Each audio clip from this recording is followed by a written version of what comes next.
Assalamualaikum warahmatullahi wabarakatuh. Kami dari kelompok 8 dengan anggota kelompok. Saya sendiri Muhammad Farid Pambudi dengan NIM 1902010279. Berikutnya Muhammad Fahmi Nur Fikri 190201030. Kemudian Hansa Rofifah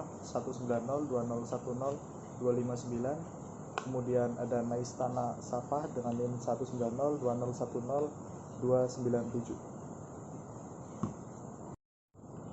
Kami di sini akan menjelaskan tentang analisis CVP, yaitu analisis cost volume profit adalah sebuah alat untuk membantu para manajer mengerti akan hubungan antara biaya volume dan laba dengan fokus pada interaksi antara harga produk, volume aktivitas, biaya variabel per unit, total biaya tetap, dan produk campuran yang terjual.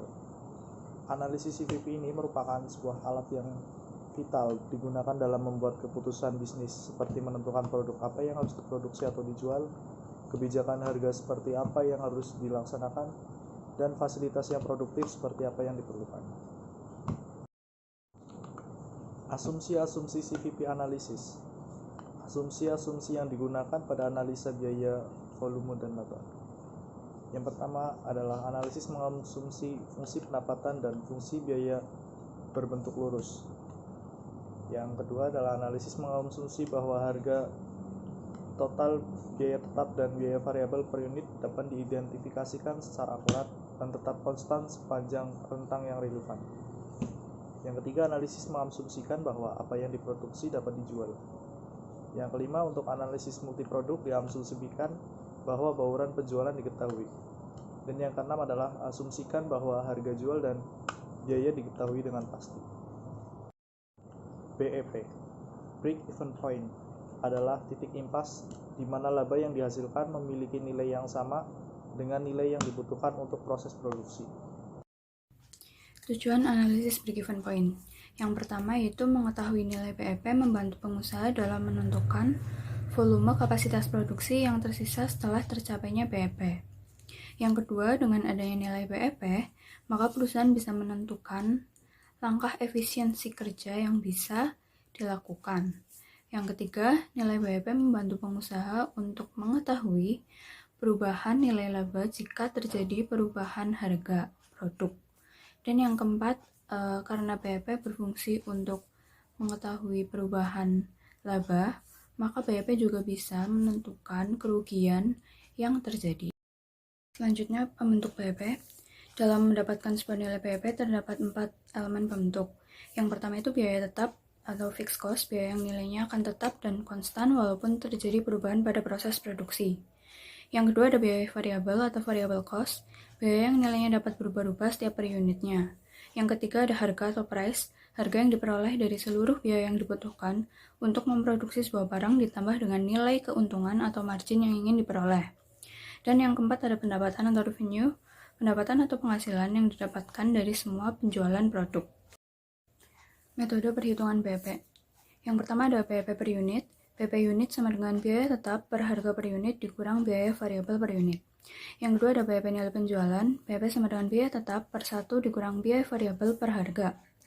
Lalu yang ketiga ada BEP dengan satuan mata uang, yaitu BEP mata uang sama dengan biaya tetap per kontribusi margin per unit per harga per unit. Berikut merupakan contoh soal dari BEP. Salah satunya adalah Budi, seorang akuntan manajerial yang bertanggung jawab atas perusahaan A yang menjual botol air. Dia sebelumnya mengatakan bahwa biaya tetap perusahaan A terdiri dari pajak properti, sewa, dan gaji eksekutif yang jumlahnya mencapai $100.000. Biaya variabel yang terkait dengan produksi satu botol air adalah $2 per unit. Botol air ini dijual dengan harga premium $12. Untuk menentukan break-even point atau titik impas botol air premium perusahaan A sebagai berikut. BEP sama dengan 100.000 dibagi 12 dikurangi 2 sama dengan 10.000. Oleh karena itu, mengingat biaya tetap, biaya variabel, dan harga jual botol air perusahaan A itu perlu menjual 10.000 unit botol air untuk mencapai titik impas. Berikut merupakan penggambaran grafis break-even point. Representasi grafis dari penjualan unit dan penjualan dolar yang diperlukan untuk mencapai titik impas disebut sebagai grafik titik impas atau grafik cost volume profit. Di bawah ini merupakan grafik CVP dari contoh soal sebelumnya. Kemudian terdapat faktor-faktor yang meningkatkan BEP. 1. Peningkatan penjualan pelanggan. 2. Kenaikan biaya produksi. 3. Perbaikan peralatan. A. Naikkan harga produk. B. Lakukan outsourcing. Kemudian lanjut ke margin kontribusi. Margin kontribusi merupakan analisis biaya volume laba bagian dari manajemen akuntansi terhadap margin keuntungan dalam penjualan per unit dan berguna dalam melaksanakan berbagai perhitungan atau digunakan sebagai ukuran kepengaruhan operasional. Margin kontribusi dapat dikemukakan sebagai pecahan dari kontribusi penjualan yang memperseimbangkan biaya tetap atau unit. Margin kontribusi adalah jumlah setiap unit penjualan menambahkan terhadap keuntungan. Manajemen menggunakan margin kontribusi untuk tiap kondisi yang berbeda. Biasanya, manajemen menggunakan margin kontribusi sebagai alat dalam membantu membuat keputusan produk dan penetapan harga dalam bisnis. Konsep ini juga menjadi salah satu yang digunakan untuk menghitung break-even point atau BEP dalam suatu departemen atau lini produk.